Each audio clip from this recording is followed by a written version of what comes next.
All right, jamming out. Hello. Welcome, everyone, to the Grassman Chronicles. We are your hosts, LookAtTheTrees. Thanks for joining us, everybody. And my name's Dave.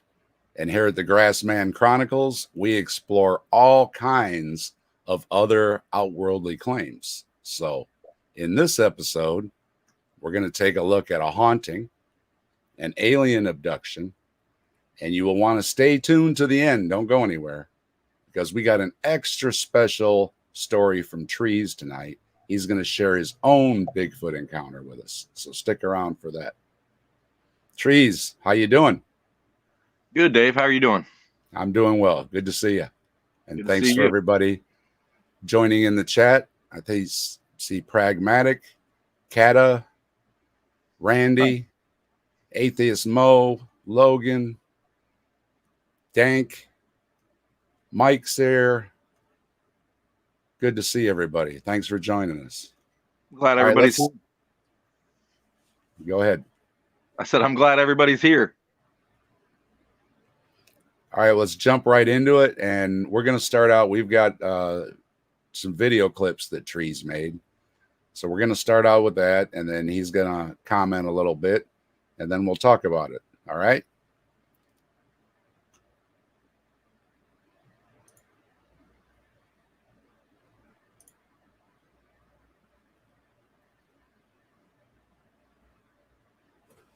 If I can get it up there.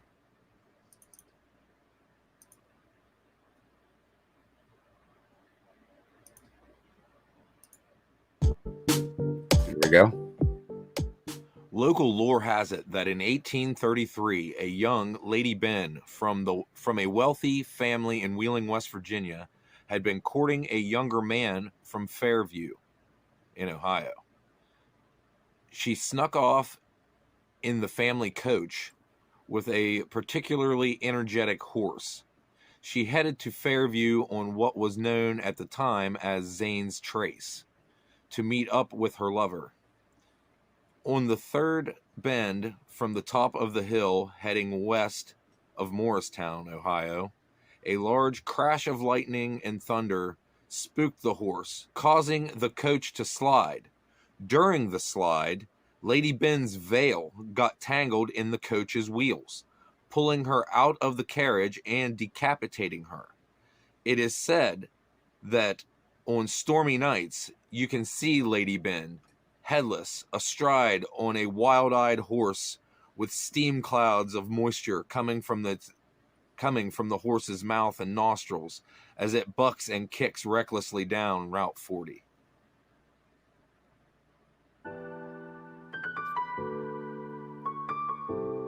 If you want to tell folks, Trees, what's going on here?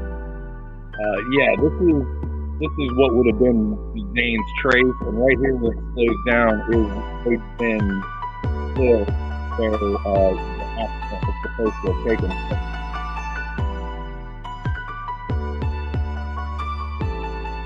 Right there would be where that Go ahead, you're breaking up. Oh, sorry. No, it's because the video's playing at the same time. So just go ahead and what you were saying. Oh, gotcha. Like right there would be in front of that old black and white photo that you showed with the old car. Like that would be in front of that old car, and then I take a right and go down the dirt roads. So you go ahead.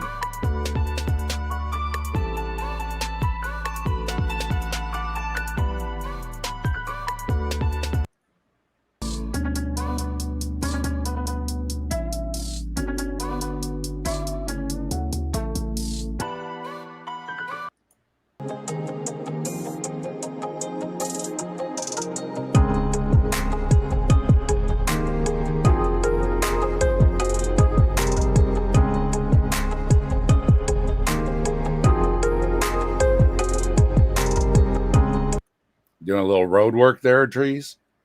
Yeah. Well, like that's how the roads are over here. Like if there's a storm, like there might be whole trees and stuff laying in the road. So there was cows and trees and all kinds of stuff in the road that day.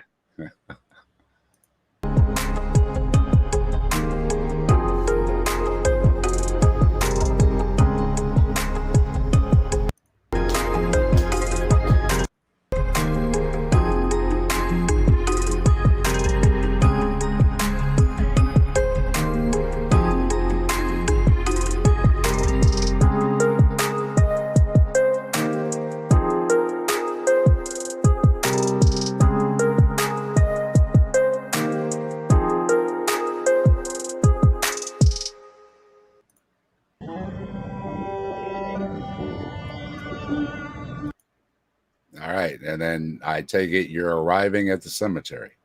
Yes, this is Salem Cemetery, and this is where Louisa Fox is buried. I may be mispronouncing her name. I'm not quite sure how you're supposed to say it, but yeah. Louisa.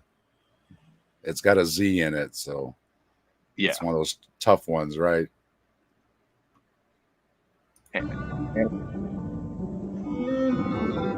Louisa Fox was brutally murdered by her stalker, 22-year-old coal miner Thomas Carr, in 1869. There's a marker located on Starkey Road marking the murder site, and her grave is in nearby Salem Cemetery. 13-year-old Louisa was a housemaid for a local farming family that also employed Carr. There's conflicting reports, but it seems that Carr asked Louisa's father for permission to marry her. Louisa's parents rejected Thomas Carr's request. According to the highly publicized at the time court proceedings, Carr fought for the Union Army during the Civil War. He reportedly struggled with alcoholism, fights, and committed murders before being discharged. Late afternoon, January 21st, 1869, Thomas Carr attacked Louisa Fox, a 13-year-old that Carr supposedly loved. He stabbed her multiple times and cut her throat before leaving her in the ditch. Before Carr was caught, he attempted to take his own life twice. First with a knife, then with a gun. He was treated for his wounds and sentenced to death 5 days later. Thomas Carr was the first legal execution in Belmont County. His neck wasn't immediately broken. He slowly suffocated. Carr and Fox are said to haunt the area to this day.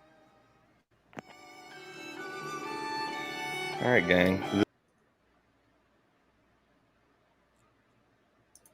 Louisa Fox's grave.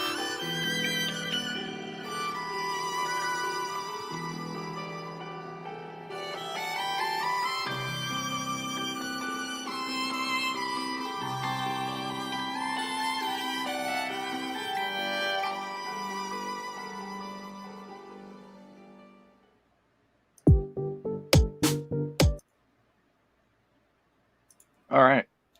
Well, just a couple additional things there. I guess Thomas Carr, like as he was being brought up to the gallows or the tree that they hung him from, he was professing that God had forgiven him and that he would be united with Louisa again in heaven, and all this, all these religious rhetoric.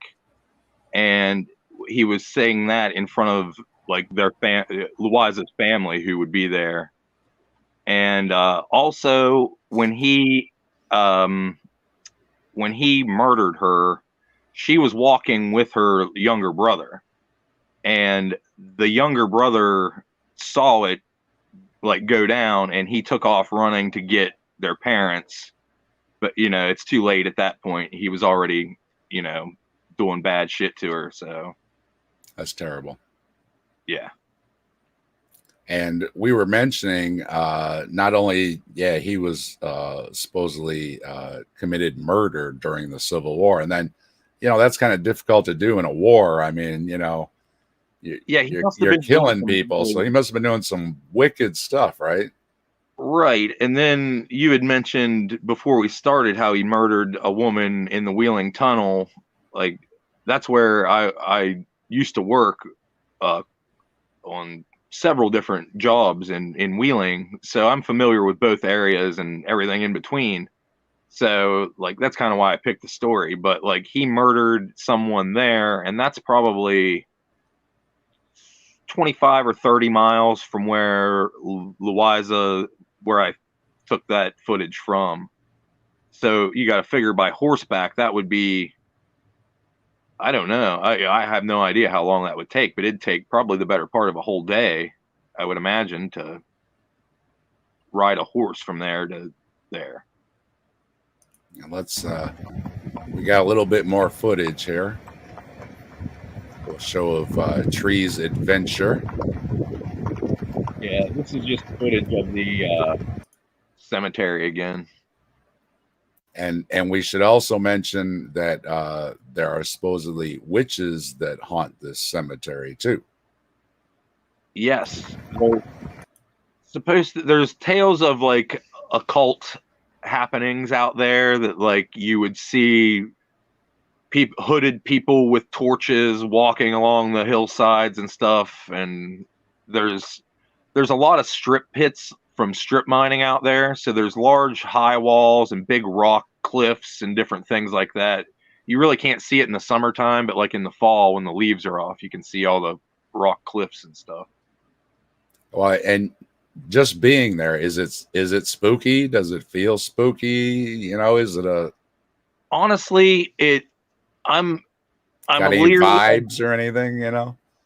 I'm leery of the area, but I'm leery of the area because of people. Like like I said, like as a adolescent, like I got arrested in Egypt Valley, like for drinking, like in that cemetery right there. Like I got hauled off to county jail and like did a little bit of time. I think I just stayed overnight. Like it wasn't anything major, but you know, it was just public intox and something stupid. But like that was always the area where the high school kids would go to mess around and hopefully not be bothered by anybody. But also that would bring a crowd of, you know, less innocent people, you know, the criminal variety that were up to no good and would possibly hurt you or rob you or do something like that out there. So I'm always more leery of the actual human living. Yeah. The dead haven't bothered you so far. Is that your testimony? Yeah, they seem. Let's enjoy the scenery a little bit more here, and then we'll chit chat.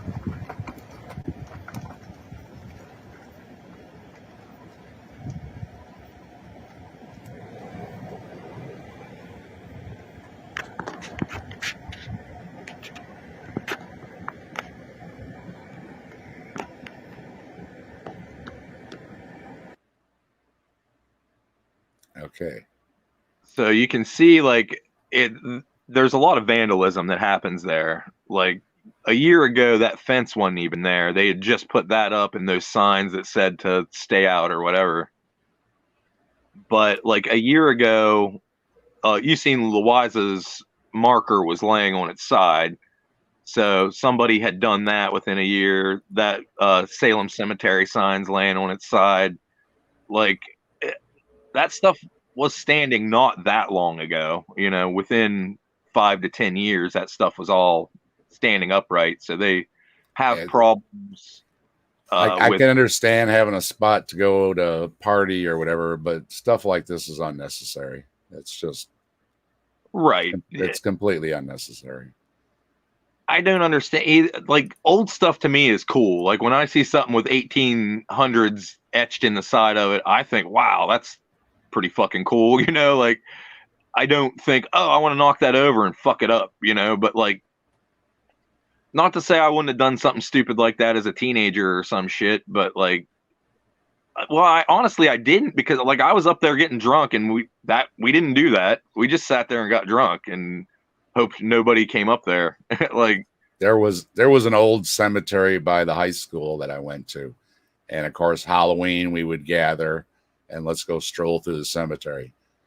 But, you know, yeah, we didn't, you know, knock stuff over or anything. I mean, that just, you know, that's a line we just, you know, it's unnecessary. Yeah. It's just unnecessary. Well, if like that Salem Cemetery sign that was laying down, if you would do a 180 and turn around and look behind as you're facing that, if you would look the other way, there's a high wall back there that's hidden by some trees and stuff, and there's like some four-wheeler trails. when I was in high school, somebody was out there drinking and thought they could take their truck back there. And they drove it off that high wall and dropped Oops. 60 foot. They didn't die, luckily, but they were hurt pretty bad. And I don't know, but their truck is probably still in that high wall because I don't know how they would even get it out. Right. And now this is the picture you were talking about. So that at the beginning when you were driving through, you went right by this area then, right?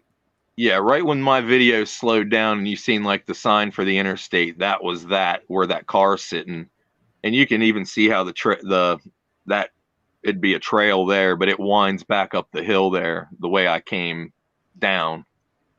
But I would be coming from behind that car, how it sits.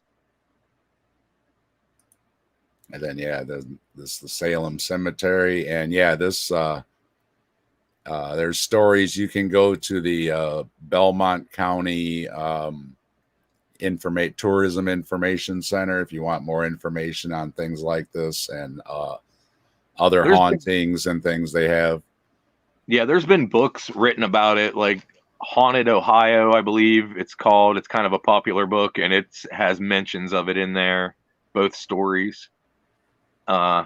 It's interesting local legend as far as the Lady Binn Hill goes. There's a lot of supernatural spookiness to it, but this is more legit. It actually happened. That dude was executed for his crimes. And then there's the lore of the hauntings afterwards, after the horrible event or whatever. And there's a marker that commemorates on the spot where she was murdered. Yeah. And here's the newspaper article. If anybody's interested in reading it, just pop up the what's his name? Thomas Carr. Yeah. Thomas Carr, and there's a whole write-up on the killing, and he talked a lot about a lot of things. So there, if you want to read about all the stuff he had to say, he had a lot to say, as Trees alluded to earlier. Yeah, he was admitting to other killings and doing so he's suspected to be a serial killer at that point. And then that's why I call him her stalker, because I mean, come on, she was 13. I don't give a fuck if it was 1860, 1960, 2060. Like, that dude shouldn't have been fucking with a 13-year-old. And I'm not going to refer to him as her suitor or her boyfriend or some shit like that. I don't think that's appropriate. Just a bad dude, and wrong place, wrong time type situation when you just got... I'd say he was stalking her. I'd say he had it because, I mean, he thought he could ask the parents and he may get his way that way. And they turned him down. He may have been emboldened because he already had what it seems like a record of killing people and getting away with it. So, and he thought he was talking to God. He may have thought, he may have been hearing voices. He may be, who knows? Yeah, he could have had serious mental problems on top of everything else, because again, you got to do some messed up stuff in a war to get kicked out of the war for killing people. I mean, that's messed up. And I'm not trying to make light of it. I'm just saying that's messed up. And like he showed, somebody knocked it over. Let's hope the wind blew it over. Let's not make accusations. Perhaps the wind blew it over, but hopefully maybe Grassman was scratching his back on it, and it was just an accident. So, what do we think about this haunting? Do tragic events make ghosts? Is that just the like, or, the legit has always puzzled me. Is there does it leave an imprint in time when something just so terrible happens, that it's like stuck in a loop, just running in a little time loop of time that just can't progress past that point in that area, in that spot? It would seem, though, Or wouldn't it be full of human spirits, though, at that point? Because over the millions of years, there'd be so many people that have died in that spot. Like there would be at least a handful roaming around there, you would think. Like there'd be a caveman ghosts and, Homo habilis ghosts and all kinds of ghosts. and that leads to the next question I had was, why would they haunt such a place? I mean, why would you want to hang around, where something so terrible happened? If you're a disembodied spirit, why don't you go to Disneyland? Or again, I'm not trying to make light of anybody's death here, but on a lighter note, if you're a ghost, why hang around this old spooky hill area when you could go to to Disneyland? Or You hear the lore of like they get locked, like basically locked into an area that they got killed at or whatever. And like you said, it's like they're in a loop. Like they kind of roam around there aimlessly. And then some dude will show up with his little light up meters and sit them down and they'll light up. And then that's kind of up to interpretation of what the lights mean, and did a bug fly by it, or did a spirit walk by it, or like I don't know. Like I saw a whole lot of stuff like that, footage from Lady Binn Hill and Louisa's grave and areas like that. So there's definitely plenty of footage on YouTube of the area and different people checking things out. Well, that's what I was asking you earlier. What kind of vibe you get? Is that area just spooky and just good for having a lot of ghost stories? Because it seems to have a lot of them in that area. It is, and it's creepy to me because like I know like the real shit that happened there, and like I remember back during like the tail end of the Satanic Panic era.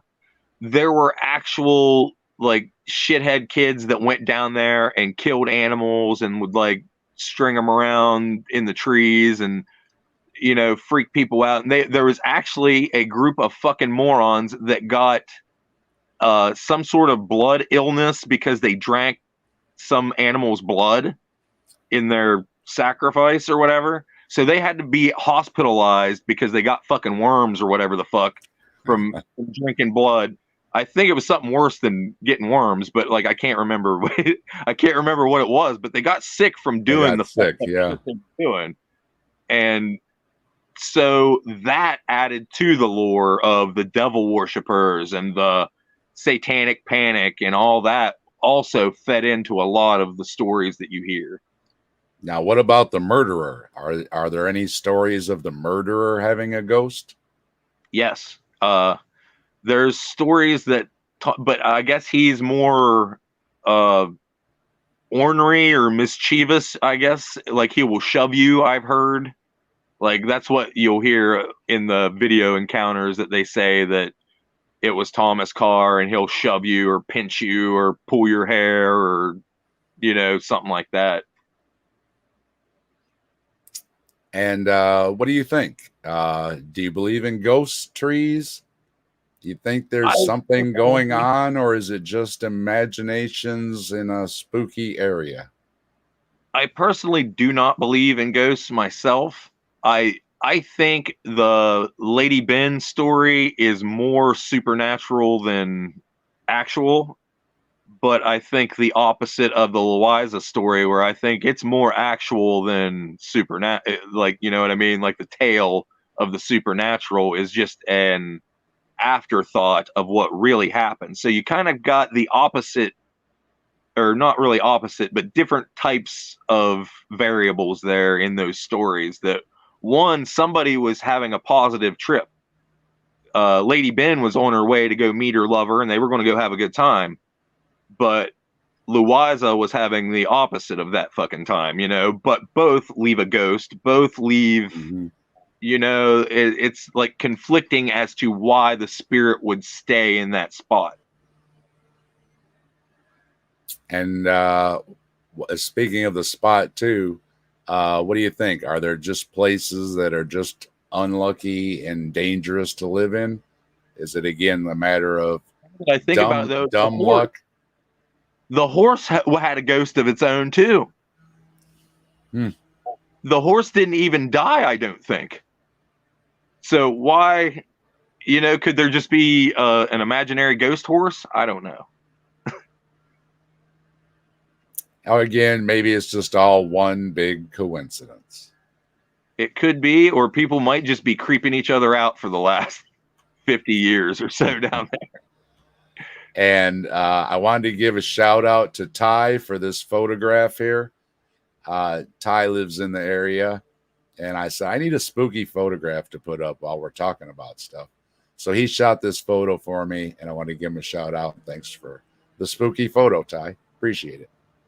That's a good one. I was like making out all kinds of shapes and stuff in there, trying to see if I could find something. He's got his camera ready, hoping to get a squatch. So yeah, I'll be the first one to know if he gets one. He'll send it to me. So We will have fingers breaking. crossed. Fingers crossed, Ty, and keep that camera ready. That's right. Okay. Now we're gonna move on, unless you've got anything else left to say there, Trees. I think we did that story pretty good. All right. The next story then we're going to move into is, I want to check. Do we say hello? Who was all in the chat? Let's check again real quick. See a lot of people. We got None, Pragmatic, YouTube, Logan. So many people joining us. Appreciate everybody being here. Glad you could make it, Pragmatic. Glad you could make it, Logan. Always good to see everybody. I think I mentioned everybody else. I noticed None showed up. I want to say hey to None. Okay, I think we've got everybody covered. Glad you're all here with us. And all right. So, next story is Betty and Barney Hill. Our next story put alien abductions front and center in the media and caused an outpouring of others to follow, along with many books and movies on alien abductions. The UFO sighting and alien abduction of Betty and Barney Hill. No, not that Betty and Barney. This Betty and Barney. Betty and Barney Hill were not the first people claiming to be abducted by aliens in the U.S., but they were surely the most publicized abduction story up to that point.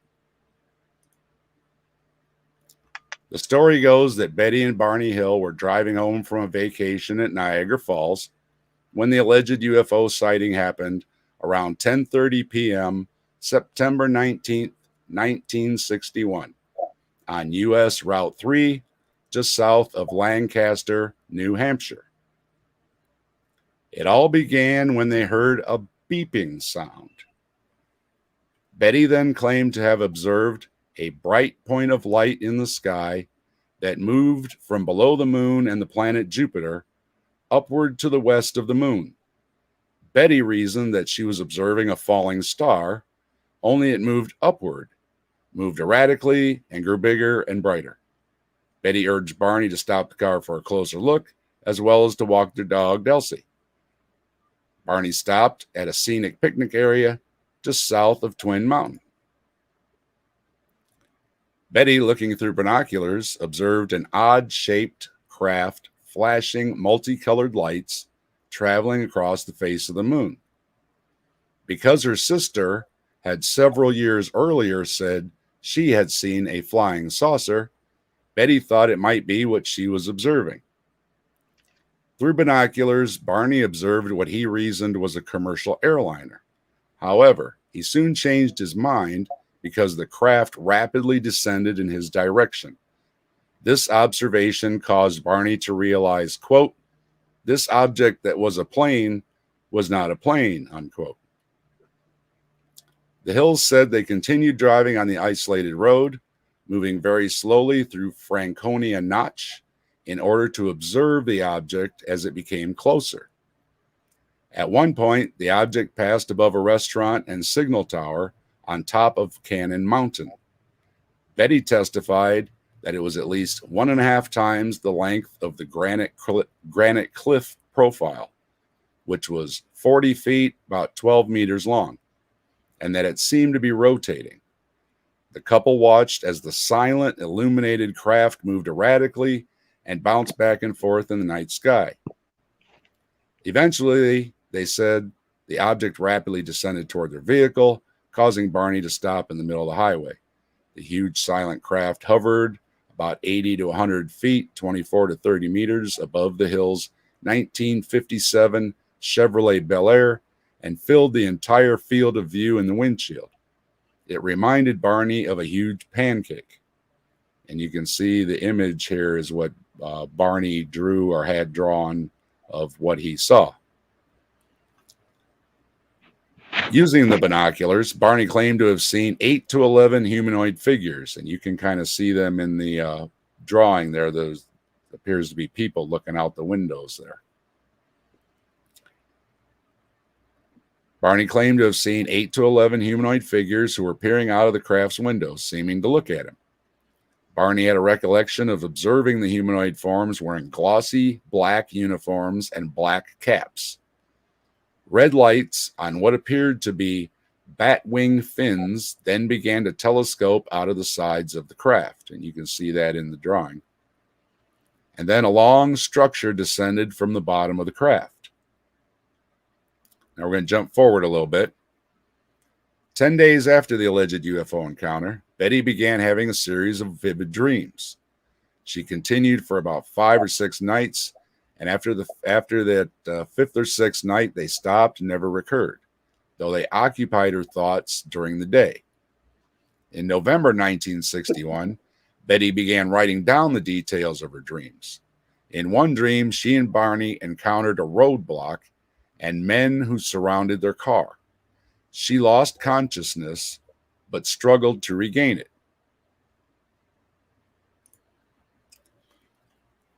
Then she realized that she was being forced by 2 small men to walk in a forest at night, and of seeing Barney walking behind her, though when she called to him, he seemed to be in a trance or sleepwalking. The men stood about 5 feet to 5 feet 4 inches tall and wore matching blue uniforms, with caps similar to those worn by military cadets. They appeared nearly human, with black hair, dark eyes, prominent noses, and bluish lips. Their skin was a grayish color. She and Barney were taken back to the car, where the leader suggested that they wait to watch the craft's departure. They did so and then resumed their drive home. Betty's account under hypnosis was similar to her 5 dreams about the UFO abduction, with some notable differences, mainly pertaining to her capture and release. Also, the technology on the craft was different. The short men differed significantly in physical appearance, and the sequential order of the abduction differed. But Barney's and Betty's memories in hypnotic regression were mostly consistent with one another. Under hypnosis, Barney recalled driving the car away from the UFO, but afterward he felt irresistibly compelled to pull off the road and drive into the woods. He eventually sighted 6 men standing on the dirt road. The car stalled, and 3 of the men approached the car. They told Barney not to fear them. Barney described the beings as generally similar to Betty's hypnotic recollection. The beings often stared into his eyes, said Barney, with a terrorizing, mesmerizing effect. Under hypnosis, Barney said things like, quote, "Oh, those eyes, they're in my brain," unquote. And, quote, "I was told to close my eyes because I saw 2 eyes coming close to mine, and I felt like the eyes had pushed into my eyes," unquote. And, quote, All I see are these eyes. I'm not even afraid that they're not connected to a body.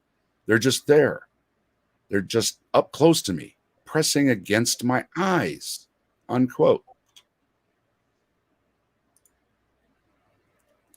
Betty and Barney were led from their car towards the alien ship.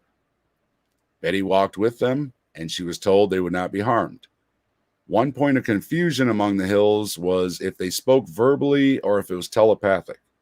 They assured Betty that they just wanted to do a few tests, while Barney seemed to be in a daze and was being carried by several of the men, where they surmised the scuffs on Barney's shoes came from later. They described them as being about 5 feet tall, about 150 centimeters in height, with a gray metallic-looking skin, with disproportionate bodies, and large heads that tapered at the chin, the typical triangle-shaped head. They were escorted up a ramp into the ship that was lit up with a blue fluorescent light. While on board, Barney recalls being placed on a metallic-like operating table in a mostly empty room with blue walls. Barney had his eyes shut through most of it, but he said there were about 3 or 4 individuals in the room with him, and they seemed to give him a physical, touching his back, checking his mouth, and he said his arm was scratched by something like a stick. Betty, however, recalled seeing more equipment in the room she was in. Gadgets on the walls, as she described them. She was placed on a stool, and samples of her hair, skin, fingernails, and earwax were taken. She was then disrobed, placed on a table, and was told she was getting a neurological test.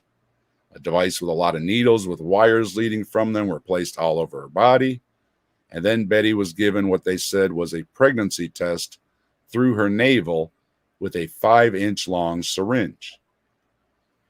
After the examinations, Betty had some conversations with the beings. Betty asked them if she could take something with her because no one would believe her, and the beings told her she could take something with her. Betty said she chose a book from a shelf with many strange writings and symbols in it. However, when they were exiting the craft, the being she was talking to changed its mind and said they would not be allowed to take the book, or that they couldn't allow her to take the book with her. Barney's part of the exam was over as well, and they were reunited and told they could leave. They were escorted from the craft, and about halfway back to the car, Barney estimated, they were escorted from the craft and about halfway back to their car. Barney estimated they were on board for about 30 minutes. The leader, as the being was called, told them they should watch them leave. Betty and Barney returned to their car, where they found their dog terrified and shaking, hiding under the car seat. They retrieved their dog, and they turned to watch the craft leave. They said it became a glowing orange ball and flew away in a matter of seconds, resembling the moon they had seen earlier. Barney drove back to the highway, and they continued driving home, and again they heard a beeping sound. Arriving home at about dawn, the Hills stated that they had some odd sensations and impulses they could not readily explain. Betty insisted their luggage be kept near the back door rather than in the main part of the house, and their watches would never work again. Barney said that the toes of his best dress shoes were scuffed, and I just mentioned that a few moments ago. Perplexed, the Hills said they tried to reconstruct the chronology of events as they witnessed the UFO and drove home. But their memories were incomplete and fragmented.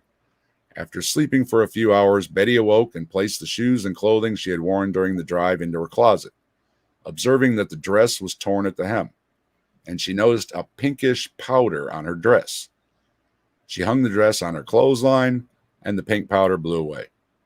Over the years, 5 laboratories have conducted chemical and forensic analysis on the dress. The results were only organics were found and nothing unusual. What the pink powder was, no one knows. There were also shiny concentric circles on their car's trunk about the size of a $50 that had not been there the previous day. Betty and Barney experimented with a compass, noting that when they moved it close to the spots, the needle would whirl rapidly. But when they moved it a few inches away from the shiny spots, it would drop down. The Hills claim the spots disappeared a few days later. One of the Hills' mysteries is missing time. The Hills lost 2 hours they cannot account for, as they should have been home before sunrise, but they returned home to the sunrise. There was also the beeping sound they heard before the incident began and after it was over. What it was, they weren't sure, only that they heard it the first time the UFO was spotted, and after it left, they heard the same beeping sound. There are recordings from their hypnosis sessions, but they have been locked away. However, on one occasion, the Hills were talking about their experience at church, and it was recorded and later released. The media ran with it and sensationalized it. Surprise. The Hills, wanting to counter misinformation, wanting to counter misinformation being reported, gave interviews to the media. There was also a report filed with the military about their experiences, and even appearing on the TV show To Tell the Truth. In 1966, the Hills decided to document their experience themselves in a book that would become to be called The Interrupted Journey. In 1975, a movie about the Hills' experience was released called The UFO Incident, starring Estelle Parsons as Betty Hill and James Earl Jones played Barney. Sadly, Barney passed away on February 25th, 1969, of a cerebral hemorrhage at the age of 46. Betty would go on to live to be 85, passing away on October 17, 2004. She spent her life as a UFO enthusiast. If it was before the incident or only after, Betty was surely obsessed with UFOs for most of her life. Now, after the incident, a few people spoke on what they thought of the claims by the Hills.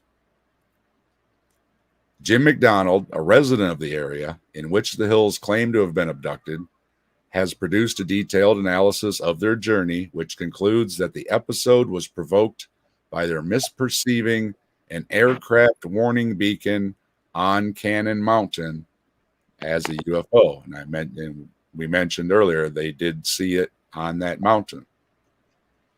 McDonald notes that from the road the Hills took, the beacon appears and disappears at exactly the same time the Hills describe the UFO as appearing and disappearing.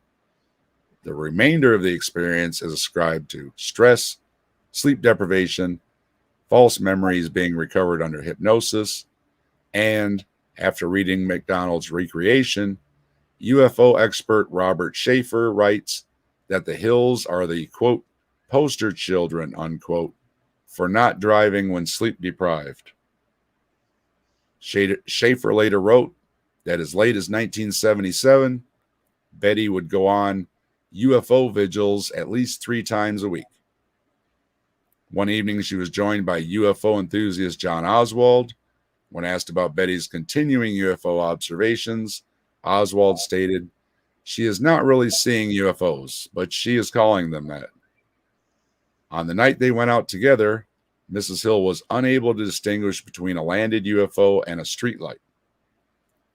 In a later interview, Schaefer recounts that Betty Hill wrote, quote, "UFOs are a new science, and our science cannot explain them," unquote.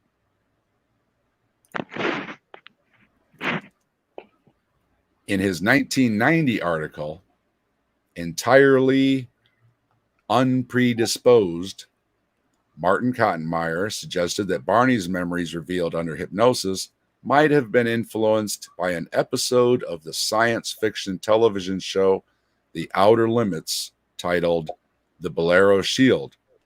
And if anybody wants to watch it, it's free to watch on YouTube. I watched it. So if you want to go watch it, you can go watch it.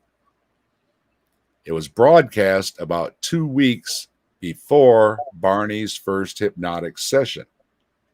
The episode featured an extraterrestrial with large eyes who says, quote, "In all the universe, in all the unities, beyond the universes, All who have eyes that speak, unquote.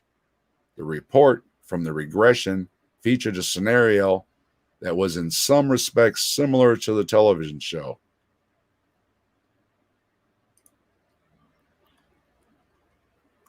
And here's a sign that actually commemorates where the incident happened. So if you're in the area and you see the sign, watch the skies. Okay.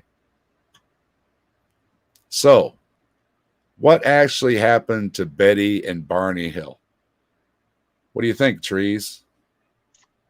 I noticed one thing I always check for whenever somebody says anything about UFOs or flying objects of any kind.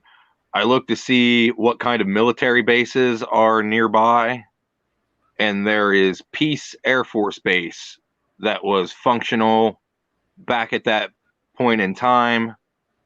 And I would guess that it's an amalgamation of false memories, the hypnotic, or not hypnotic, the liquor, but hypnosis. And just to point out, the Hills had no record of drug or alcohol use. They smoked and drank coffee like everybody else did at the time. And as far as anybody knows, they were clean and sober. So, yeah, I was just making sure my notes. I took notes.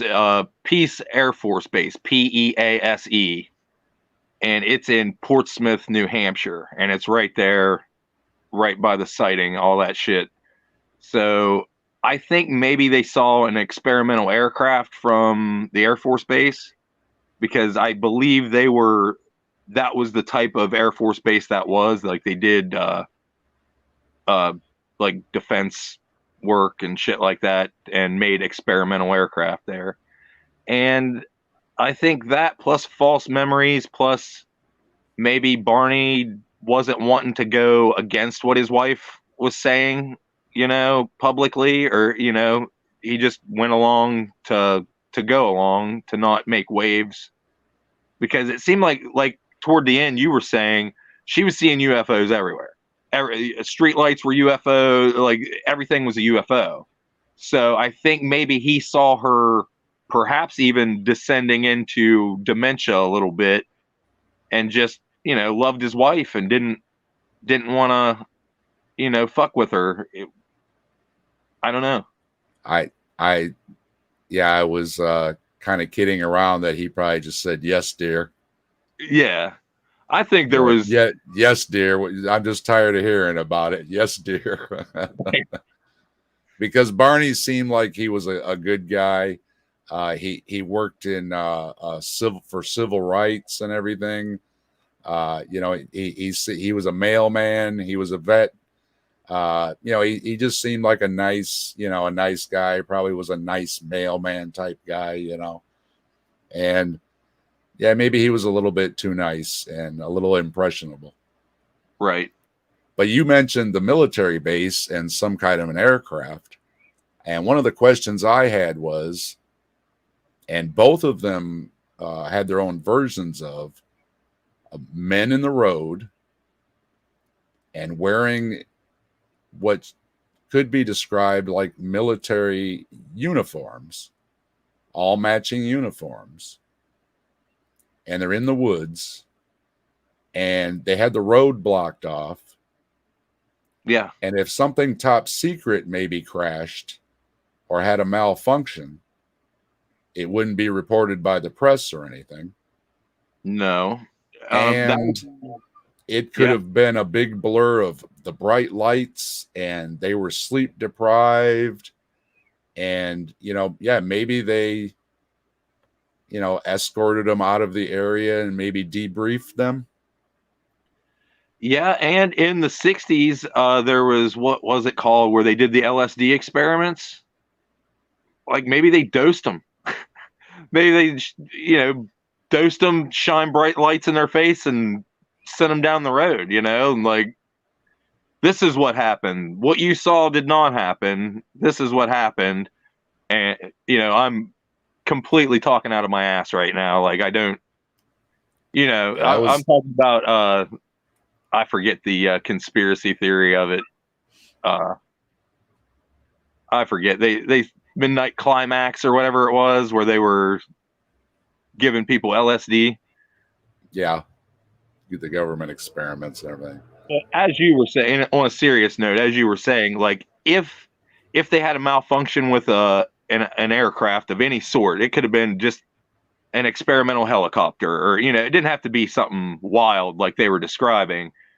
If they sat that aircraft down, they would set up a perimeter around it and secure the area and not let just vagrants wander through the area in case anything fell off of the aircraft. And along came Betty and Barney Hill on a dark country road, and they ran into something that was just bad timing again. Yeah. And as it was mentioned, right where they saw the UFO, and like you said with the military base, there is a beacon on that hill to warn aircraft that is a hill sticking up. I don't know how big of a hill or mountain it is in the area, but it was sufficient to put a light on it. And she started identifying lights as UFOs later in life. So who knows if she was doing that at that point in time? Maybe every light she saw up in the sky was a UFO, like, I don't know. And there's also the restaurant they were at was all lit up. There was something else up on the hill that wasn't open, but it had vending machines. So things were blinking in this business. And along the way, speaking of the big orange ball, they said it looked like the moon. It looked like the beacon on the mountain. And there was I believe it was a hotel in the area called the Jack-O-Lantern Lodge. And guess what the Jack-O-Lantern Lodge had up on its sign? A big round orange thing. A big round orange ball. So they were driving sleep deprived and this is back, I don't know how dark it is now, but a lot of people don't realize back in the day, they didn't have street lights on a lot of these, highways and everything. You're driving just by headlights. So a lot of the time they were driving in pitch black. And not LED. Right. Not headlight. And the only things that stood out were the few lights in the middle of nowhere. And there seemed to have been a repeating pattern of seeing a big orange, a big orange, a big orange. And that all added up to when the spaceship left, it was a big orange ball. So some of these things are explainable. What is not explainable is the missing time. Yeah. For 2 hours, they don't know what happened. So did they fall asleep? Or did the military perhaps do something? Detain them? Maybe a little ether or something. Maybe, not nothing long term, but maybe just a tranquilizer of some kind. Confuse them so they wouldn't actually remember the details. Or if Barney was like freaking out or something, maybe they gave him some kind of sedative. Just just something to chill out a little bit. He was down and out. I mean, they according to the story, they were almost carrying him, dragging him because the tops of his shoes were scuffed.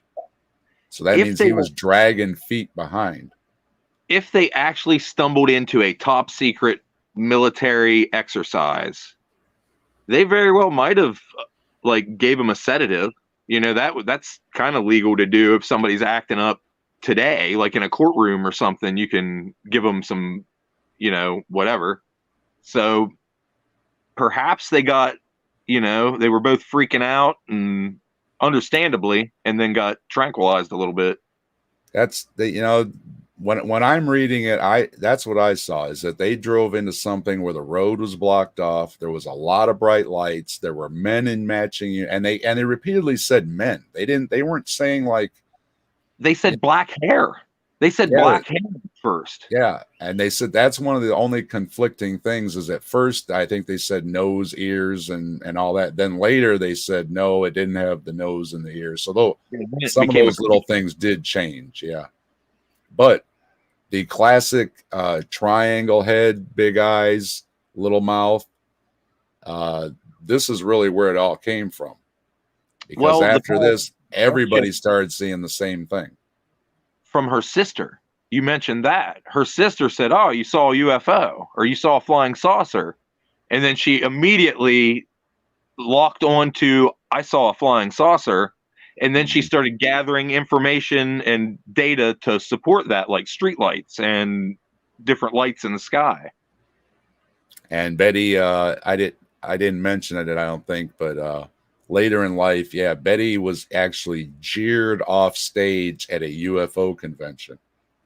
So again, not to pick on any UFO people, but they're pretty tolerant, I would say, of other believers.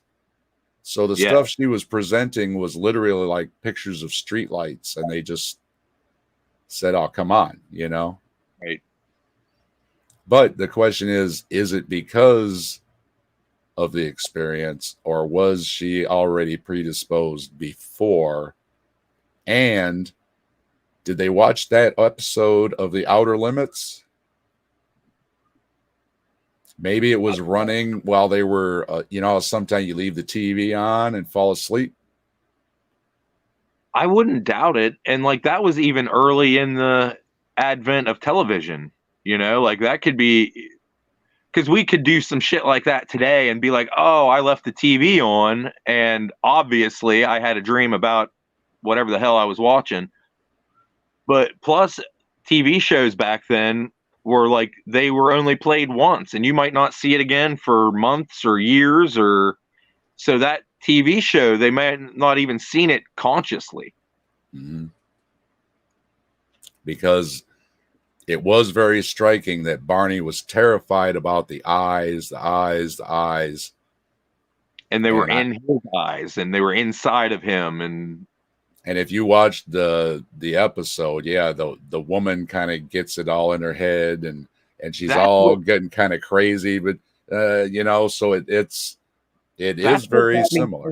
LSD was just the language he was using, that it was eyes inside of his eyes and they were inside of him, and like this crazy language that he was using, like that sounds like somebody tripping balls. Like that sounds like somebody that ate too many mushrooms and they need somebody to put their arm around them and put a blanket around them and coach them back or just be good old sleep deprivation, because you can hallucinate and have all kind of similar experiences to drugs from doing extreme things like not eating, not sleeping, not hydrating, etc.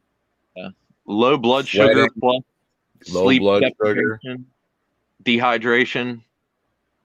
Like, so yeah, I'm gonna lean with they drove into something, they were sleep deprived, and possibly maybe they ran into something top secret. And then the rest just filled in. And if they did get, a little whiff of something for just to make them a little loopy for the, just so that nobody will ever believe them, they're going to babble about anything they saw. You're right. Because like you said, maybe just something that, doses you just for a few minutes. Right. Yeah. And just makes everything so messed up that all the memories pieced together, the orange ball, these different things are bouncing around in that mind, and then you've got the perfect story that comes together.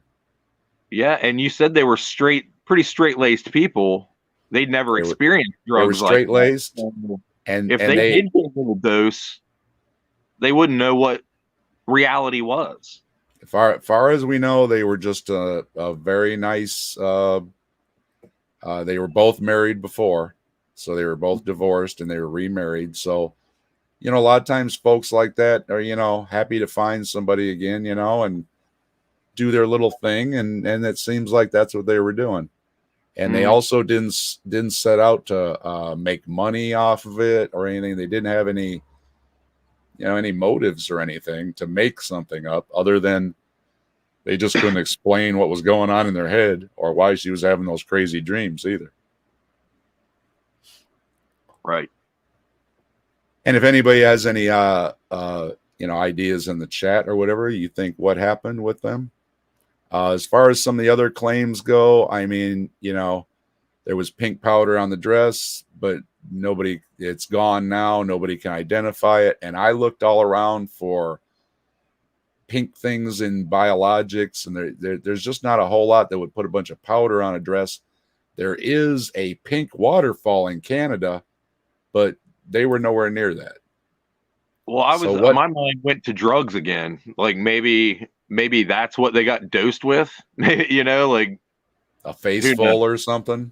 Yeah, like a powder that they could just blow in somebody's face. Yeah, that's possible, I suppose. But the spots on the back of their car that they said were there disappeared. They didn't have photographs of it or anything. And then you have the big problem with hypnosis, because we've learned, since it was very popular back in the day, but since we've learned that you can suggest just about anything to somebody and they'll sit there and nod and say, yep, yep, yep, yep, yep. So it's not a good, reliable source, I don't think, using hypnosis. And dreams are dreams, Betty. I'm sorry, dear, but people have crazy dreams. And I think that's all my questions. Again, I think that they ran into an emergency situation, or maybe there was, something in the air. Maybe they got a whiff of something. I didn't even think of that. A chemical spill or something. Yeah. Combining if there was a wreck or something like that, because that's happened before. Maybe they got a whiff of something and Barney got a bigger whiff, and that's why he was kind of out. They took him to a place. They gave him some oxygen. A little bit later, they're feeling better, and they let him go. That kind of fills in a couple hours. So, yeah. All right. Interesting. Anyway, it's a good 70s type movie. I watched the movie. A lot of stars are in it. You'll recognize a lot of faces. So yeah, you can go and watch it. It's free to watch on YouTube. So if you want to watch the Betty and Barney Hill story with James Earl Jones and everything, it was a good little movie,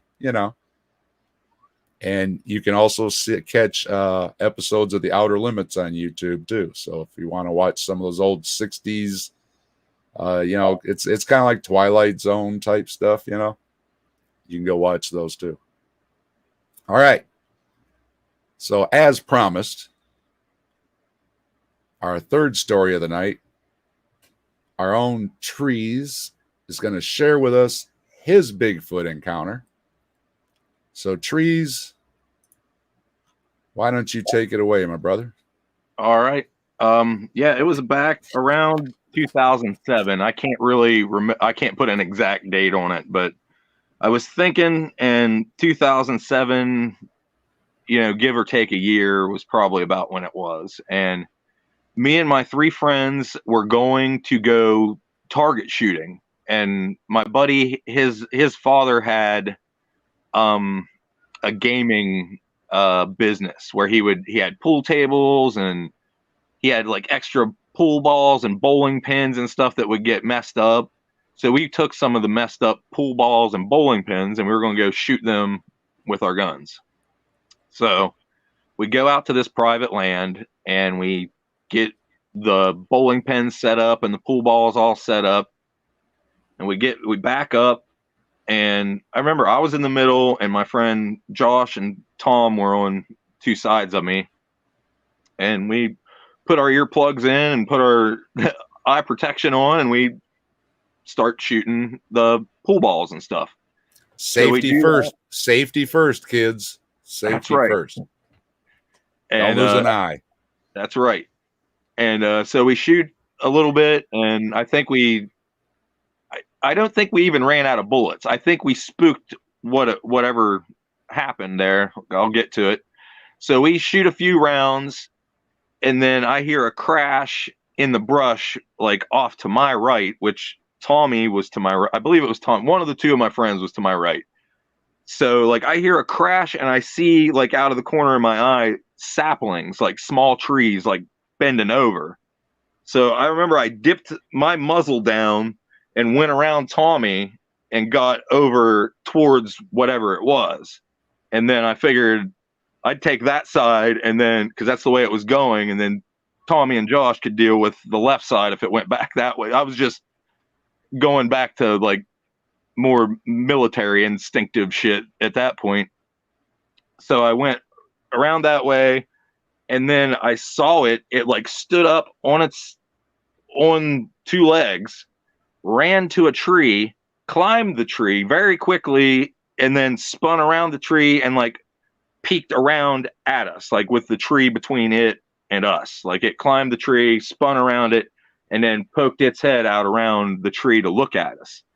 And we, at this point, all three of us have our weapons trained on that tree. And I remember, I'm pretty sure it was Josh said, I don't want to shoot it. And I said, I don't want to shoot it either. And Tommy's like, well, I'm not shooting it either. So we kind of just held our guns there because we still weren't sure what the fuck we were seeing. Like it scared the fuck out of us. Like we were shaking and didn't know what we saw. So we kind of just started backing because our truck was like, you had to cross creeks to get back to where we were, and we were shooting in a creek back there. So we just back up facing the thing, and it came down out of the tree and then ran back further away from us, luckily. So we kind of then just turned tail and ran back to the truck and got in, like unloaded our shit and was like, what the fuck? You know, of course we went through the what did we just see? Started rolling a joint. We were, I mean, shaking. Like we saw something and it was big and black, brown, hairy, big. And it ran on two legs. It climbed up a fucking tree. And so we leave the area. We left the bowling pins, the pool balls, everything we had meticulously brought down there to shoot at and shoot with. We probably left, I bet those pool balls and shit are still down there, to be honest with you, like where we were at. And we fucking took off. And probably 3 weeks or a month later, that place where we were down in shooting there's a ravine that runs down all the way up to the state route and or I think it's a county road that runs down that way. Well, News Channel 7 and Channel 9 filmed a black bear sunning itself on this farmer's hay bales that was directly across the road from that ravine that was down. Like if you follow that ravine, you will end up in that creek that we were shooting at. So that's what I put together to think that I saw a black bear and not a Bigfoot. But for that month or those 3 weeks or 4 weeks or however long it was, if you would ask me if I believed in Bigfoot, I would have said yes. And I would have told you that story that we saw it. And I could take you to my three friends, Tommy and Josh. They will tell you, I ain't going to say shit. I will let you talk to them. They will tell you the same shit that I told you. You know, I mean, it was an event that happened that I'm pretty sure Josh probably still thinks he saw Bigfoot. Me and Tommy have come to the conclusion we saw a black bear. Tommy's a bow hunter, and Josh isn't really a hunter. And both of us were, and we were like, that's what we saw. And then I heard more later on in life that if a black bear has a hurt foot or etc., or you just surprise it, like it probably stood up to look at what we were because we just popped off shots. It was probably like, what the fuck was that? And then we turned around and it took off, and then it was all, the Benny Hill music after that. I was gonna say you guys ruined his nice quiet afternoon in the sun there. Oh, he's probably having something good to eat over there, doing bear things, like probably eating blackberries. Like I don't know, but like we simultaneously scared the shit out of each other. And like I said, we were armed. We could have killed it. Like I had a headshot on it. I was looking at it, and just the way how dark the fur is on a black bear's face, I think I couldn't really make out the nose, the snout, and features. I could just see its eyes, and it was trying to keep itself behind the tree as much as it could. So, That pretty sure sounds that's what I saw. that sounds like a lot of Bigfoot sightings where it's kind of hiding behind the tree, poking out, and you're only seeing just what you want to see. Half in the shadows, half in the leaves. And, just describe, I mean, the moment of, is it the adrenaline, the fear, the somebody yelling Bigfoot, you're already looking for what all think, came in crashing in that microsecond where you go, oh man, it's a Bigfoot. My first reaction was to react as if it was coming at us. So that's why, like I said, I resorted to like training, and I dipped my muzzle to not brush my friends with it, to not endanger my friends and shooting them. Went around and tried to flank it. That's what I was doing, because I thought it was coming at us at first. So I was trying to get position on it to get a good shot at it. I didn't know what it was. And then I realized it was heading away from me. So that kind of calmed me down. And this is all half a second, So my reaction, and then whatever Tom and Josh did, they basically did what I was hoping they would do. They kind of got closer to each other, and like I moved away from them to give us all room so we weren't shooting at each other, to give everybody a lane of fire at where it went. So that worked, but none of us wanted to shoot it, luckily, and it ended how it ended. But like it definitely was fight or flight. I chose fight. I go default aggression whenever something like that happens. And so I was trying to maneuver on it, whatever it may have been. And my friends were just kind of standing, pointing their guns at the noise. And once I saw it was a furry thing that was running away from me, I wasn't worried that it was a human that was going to hurt me. So I kind of let my guard down a little bit and just said, it's moving away from me. It's not a threat anymore, so I can relax a little bit. And then we all kind of looked at each other like, what the fuck was that?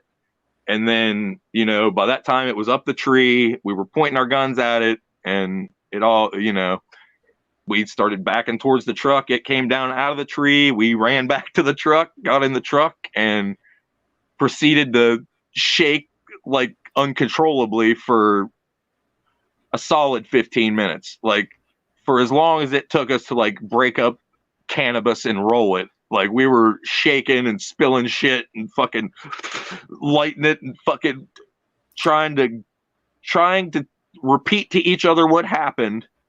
Is that what you saw happen? Yes, that's what I saw happen. And like we kind of went through that process a little bit with each other, and then we drove out of there. Now, what would you think if you were just out there making noise, you didn't have guns?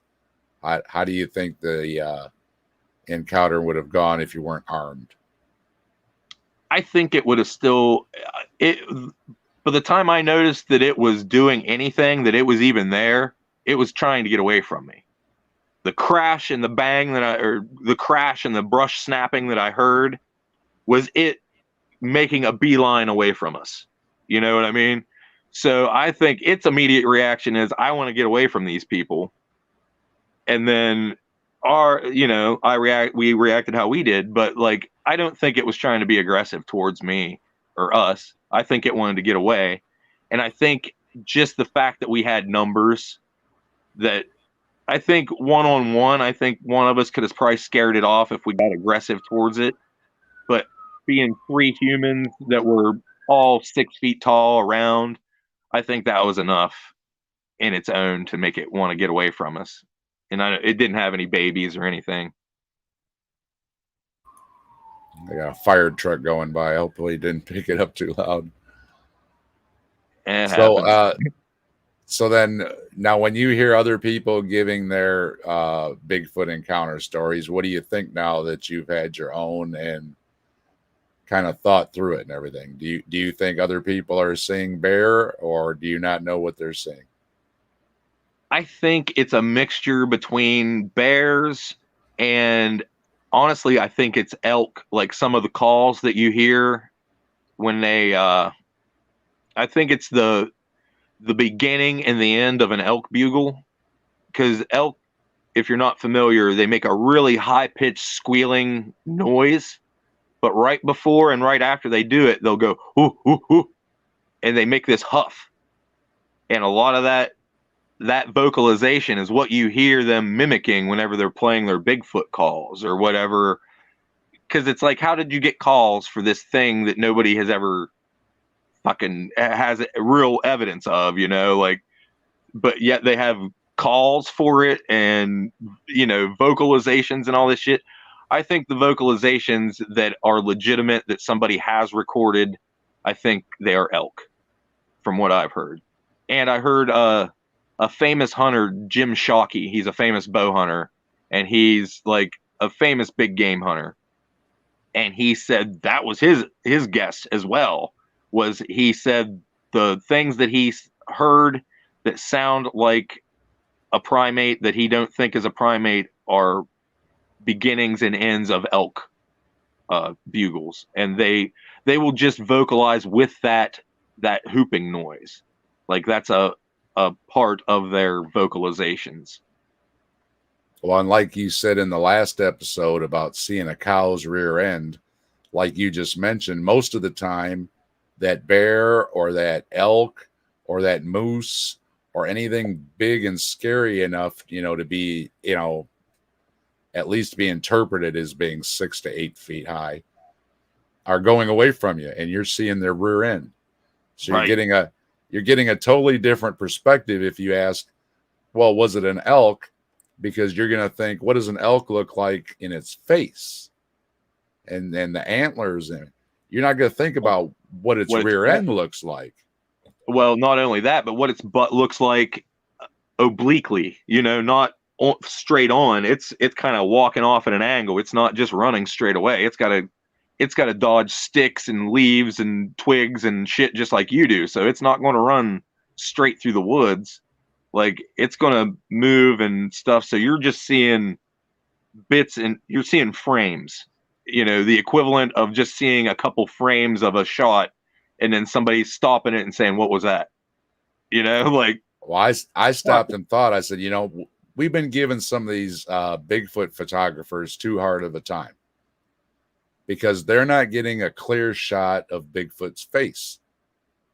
But if they're actually trying to take a picture of an elk's rear end or a bear's rear end, you're only going to get a furry, kind of goofy, this away, that way, maybe some dingleberries, whatever going on there, right?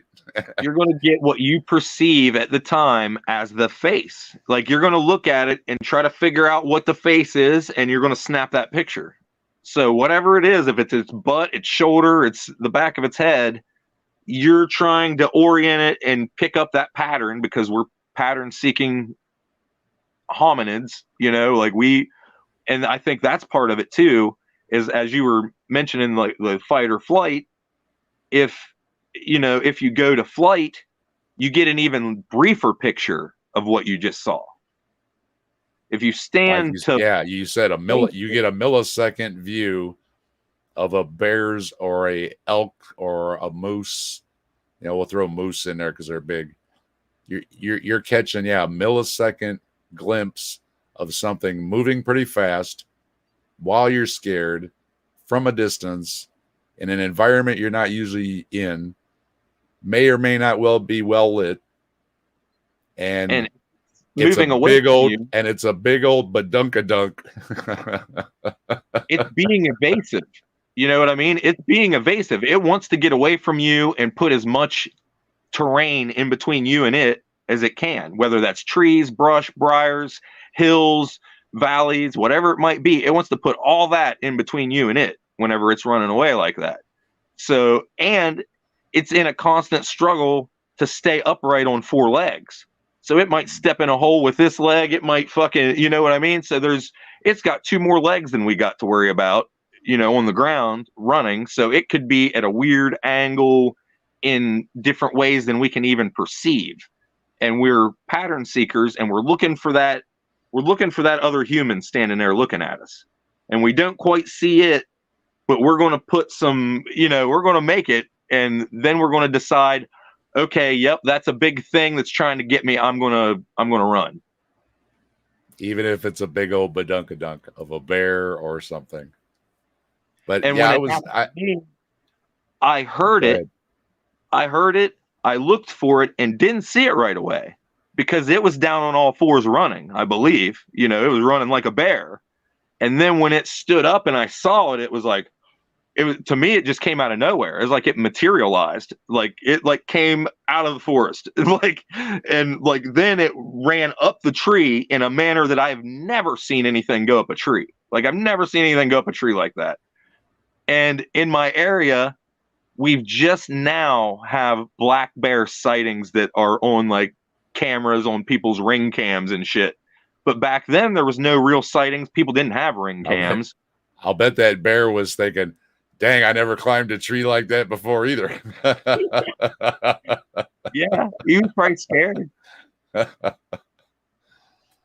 Well, that is a good story. I'm glad nobody was injured or that the poor bear didn't get shot for no reason, because that would be a shame, Yeah, all us hillbillies out with guns are not bloodthirsty fucking wild men. We were legitimately out there to target shoot and to see how accurate we were. We were not out there with safety glasses, and everything. Good. Yeah, good we were not trying to hurt nothing, and we decided against it when we had a choice to. So, well, I think we're going to have to pay a little bit closer attention to the photographs and not try to see them as a front view, but see them as a rear view. And I think maybe more of these pictures might start make a little more sense. I think you're really onto something with the rear end running away from you idea and getting a shot of their rear end. It seems to make sense of why these photos always look like a big furry ball. Yeah. And let's see, is anybody in here? Let's see. Did anybody say anything about trees? I know a couple of people said, "Oh, I can't leave. I got to hear this."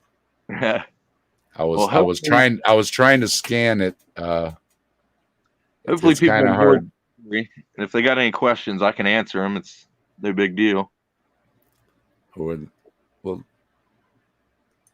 give the chat one more big scroll here just to make sure, and we'll see what everybody's got going on.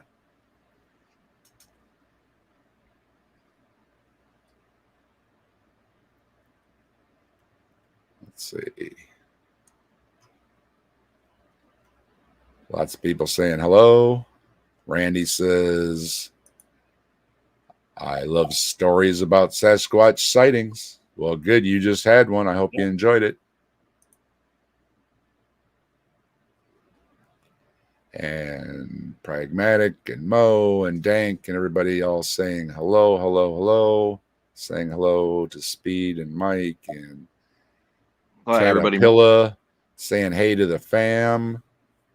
It's gotta be early for Cata, so thanks for joining us, Cata. Up with the sunrise, perhaps over there. And trees getting a lot of love. They love you, trees. I love them. I'm glad they made it. I'm glad they're pumped about our Grassman Chronicles. Logan says my college mascot was Sammy the Banana Slug. That's great. Slugs represent. All right.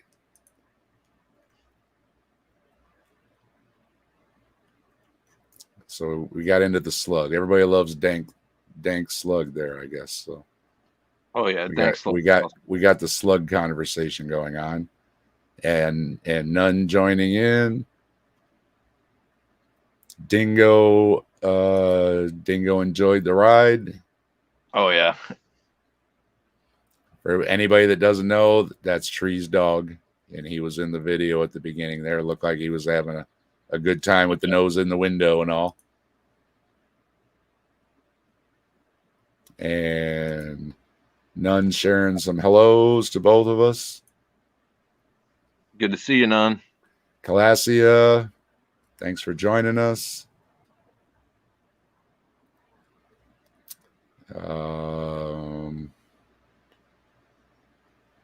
Somebody was booted. Did somebody get booted in the chat? Was there some trouble? Did we get our first troll? Did we get our first troll? Are we officially trolled now? I hope it was Otangelo. I hope he had the shroud of Sasquatch.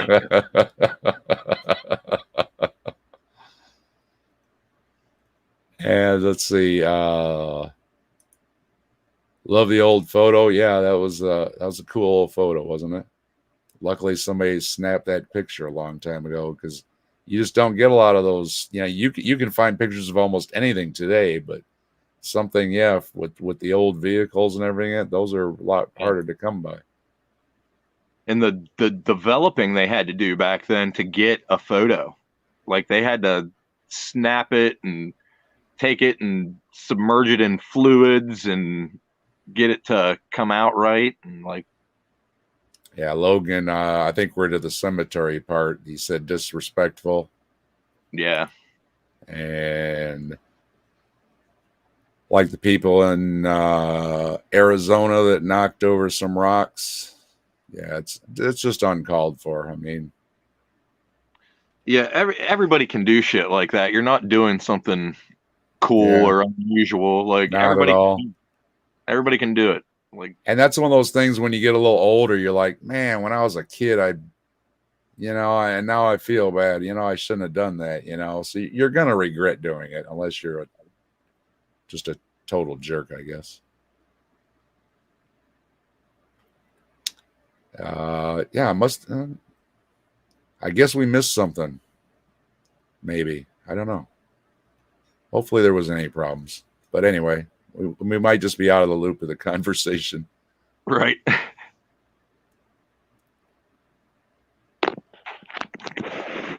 Maybe it wasn't here. Okay. Maybe it wasn't here. Oh, that's even better. Dun, dun, dun, dun. Scroll through. Yeah, it doesn't look like it. It says no problems. Okay. Logan Fisher says. Yeah, and with Pragmatic's comment about being sleep deprived, they said they were driving from 4 hours, but it was 4 hours from their last stop at the diner. They had come all the way from Canada on the other side of the falls, coming all the way back through down, on the East Coast side. So it was a long haul. Brian Stevens says he lived in Salt Fork area for many years and never saw Sasquatch or saw him or what's that say? Spoon? I don't know. I don't think Brian Stevens saw Sasquatch in Salt Fork.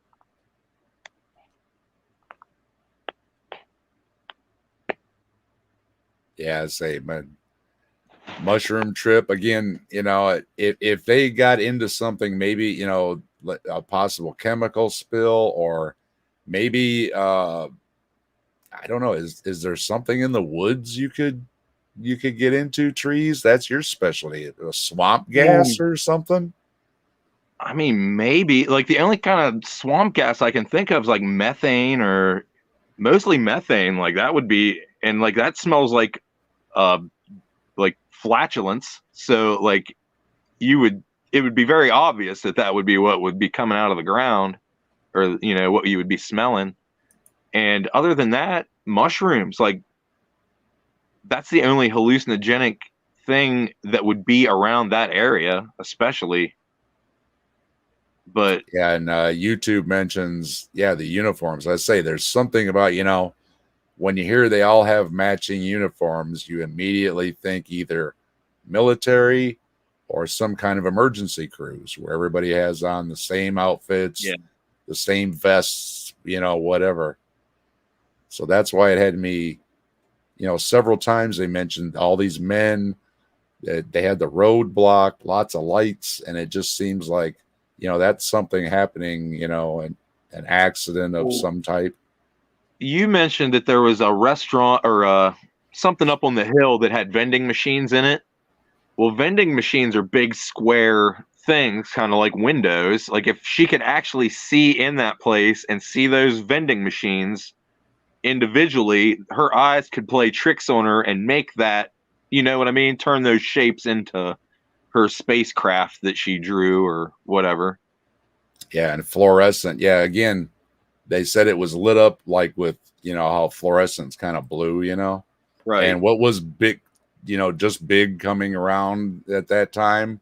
Yeah, fluorescent lighting was showing up everywhere. It made it way more convincing if she said it was convenient LEDs. UFOs had it. Yeah. If you described an LED, if she was like, they had these little itty bitty tiny things, but they were so bright, like I don't know how they were even emitting that much light. Be like, oh fuck, that lady's talking about an LED, like, but no, she was talking about,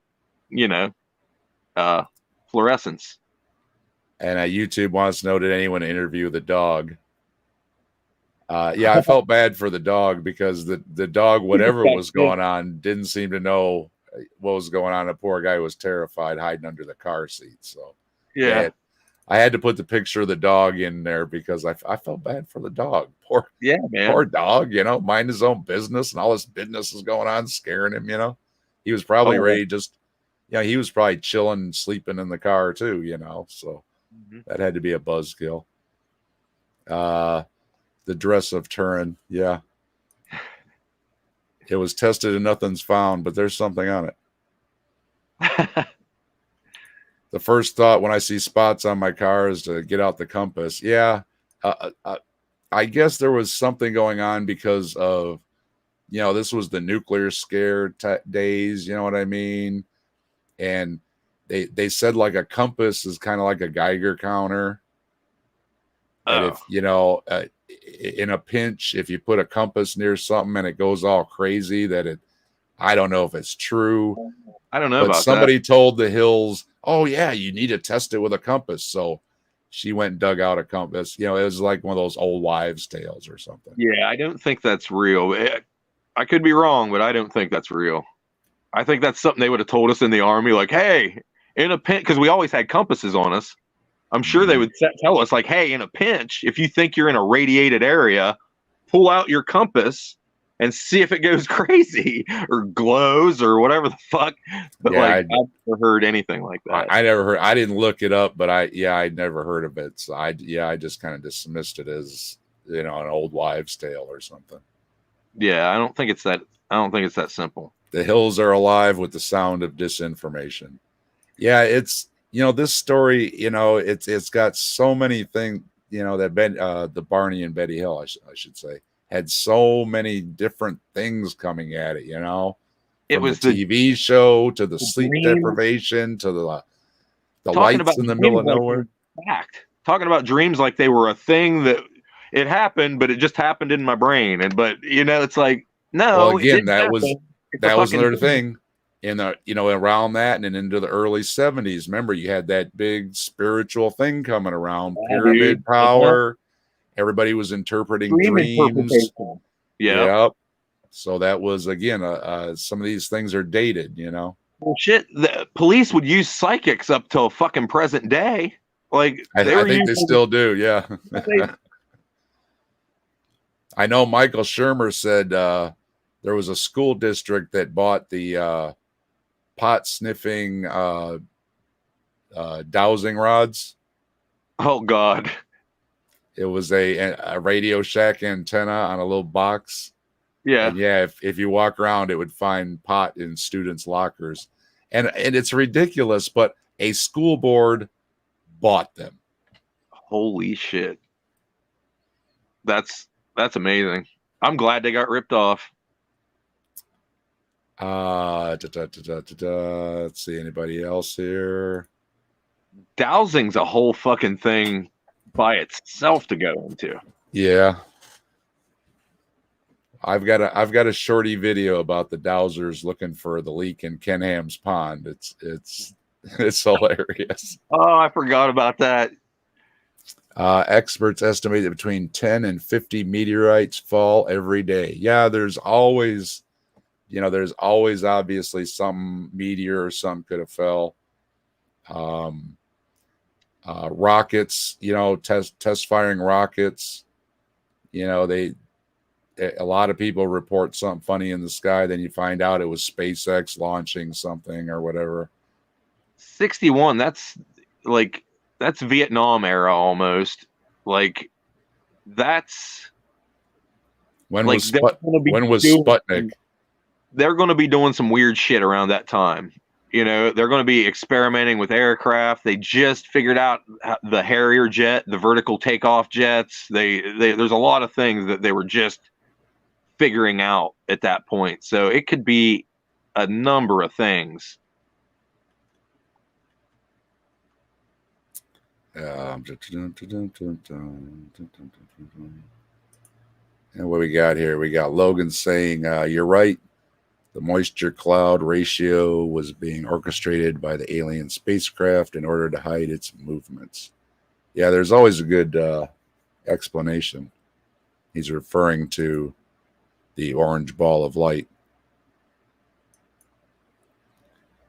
And Nunn says he's got red balls that are light. I'll take it. I'll take their word for it. Yeah, but the orange light thing, I think, is pretty easy to explain, as that's the only thing they saw in the middle of nowhere. Yeah.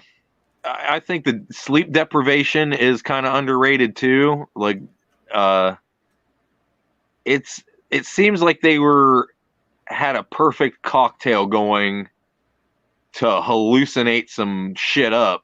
And then if they, on top of that, ran into an actual government exercise or something along those lines, who knows? Nunn said he saw something late one night. It was a cat with a potato chip bag stuck on its head, but from a distance it was eerie. And also, let's see, Nunn's Colossius says saw a black bear from a distance once while hiking. We both minded our own business, thankfully. Yeah, and just, and trees will tell you, if you're hiking in these areas, carry some bear spray. Isn't that right, Trees? Yes, that is my advice. Pragmatics got video of black bear on his channel, her channel, their channel. I think it's their channel. I know I'm only seeing a gang of them. Making me hungry. And let's see, a Nun says, cougar, bear, beaver, moose, deer, badger, coyote, all in my backyard. You got them. You got a wild backyard. Yeah.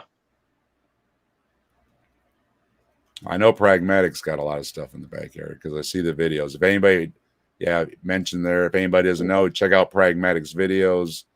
Got alligator videos. They got gators and critters and fishing and all that kind of good stuff. And I guess they're in the bayou, I guess you call that the area. Oh, yeah. So, and we're going to come down and eat one of these days. Have one of them crawdad broiled. We'll all kind of come down there. All right. I think we're pretty much through here, everything. Sydney, thanks for stopping by. Good to see you. Brian, good to see you. And if I missed anybody, hello. Thanks for joining us.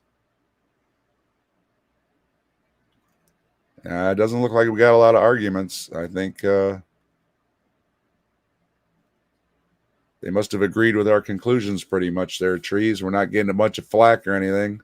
So Well, I guess we did all right with our fairness, and I hope we were fair as possible, and try to come at it from all the different angles and everything and all the possibilities. And we're not saying we're experts or anything. And if you got your own conclusions, I was thinking one thing, and then Trees mentioned before that, it looks like a butt. And it's like, now I've got a whole different perspective on how these photographs are taken. So, right. it could be that, we've been too hard on the photographers, and they did actually take a picture of some. It just wasn't its face. Right. Yeah. There's a lot of things that can go wrong when you're trying to get that perfect picture and you've got that small window to get it. And another thing, if you are going out there hiking and everything, know your area, know the critters in the area, know how to be prepared, what precautions to take. If you're in certain areas, make sure you got a snake bite kit, whatever they recommend, just in case, because we want you to be here for the next episode. Okay. I did want to say that too, about if anybody were to hear this or see it and go to Egypt Valley, there are high wall drop-offs that you could just be walking through high weeds and fall 60 feet off of just a sheer cliff, because they mined that area for coal back in the day, and they just drug giant buckets through there that scooped out chunks of land. So it's a dangerous area, or it can be a dangerous area if you don't know what's what and where different things are at. So be careful if you're in Egypt Valley or anywhere around that area.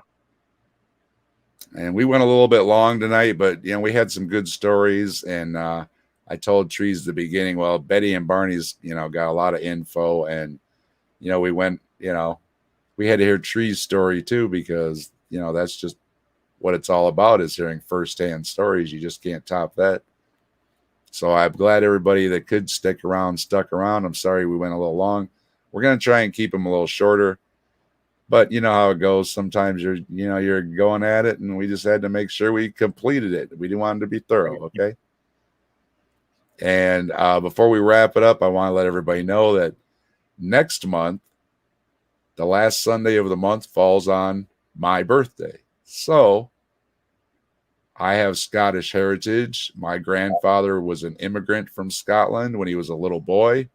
He used to tell the story about waving his little American flag, standing on the Ellis Isle. The immigration. Yeah. And so I thought, because it's my birthday and everything, that we're going to do a Scotland episode. So I am going to cover, of course, the Loch Ness Monster, because you have to cover Nessie if you're going to cover Scotland. And the other two choices are yet to be made. Yep. But they will be coming. And we will let you know what they are in the promo when I put it out about middle of the month. So hope to see y'all on the next episode, where we're going to take a look at what's going on in Scotland. And they have plenty of beasties. They've got plenty of haunted castles. They've got it all. And we're going to bring some to you. And it should be a lot of fun. Trees, it's always a pleasure. Got any final comments? Anything going on over at your channel or anything? Not really. I'll have some kind of videos being put out occasionally, plus these at the end of the month. And I just wanted to thank everybody for joining us and giving us support and showing us love. And I do appreciate everybody that joined us, and I appreciate everybody that's been enjoying watching our first episode. We got a lot of views. A lot of people enjoy it. It's kind of fun stuff. This is a little bit of, you can let it go a little bit, relax, and let's just talk about some things and not be so uptight. Sometimes some of the topics we get into are a little heated and political and social and raise emotions and everything. But hey, anybody enjoys, a nice ghost story, a nice alien story, and a nice Bigfoot story. Am I right? And I And hope you you get to flex your skeptical muscles. You get to pick apart claims. You get to do the things you get to do with the debate me bros. But you get to do it in kind of a fun environment where nobody's really, it doesn't really fucking matter. You know, like you're just kind of speculating and throwing stuff at each other to see what other people have to think about it. And I think it's a fun way to exercise your skepticism. And that's why it's great doing this with my co-host Trees, because we have a different perspective. We see things different, you know, and we both make each other go, "Oh, yeah, I didn't think about that one," you know. So it's always good to get another opinion. I always appreciate Trees bouncing opinions off of him and what he's got to say. Yeah. And do go check out his channel. Look at the trees. It's got a lot of great content. And you know, if you need a little pastor blaster, or you need some hiking tips, or you just want to check out the beautiful scenery in some of his videos, make sure you subscribe, and make sure you subscribe and like here if you like the Grassman Chronicles. And we will see you next month.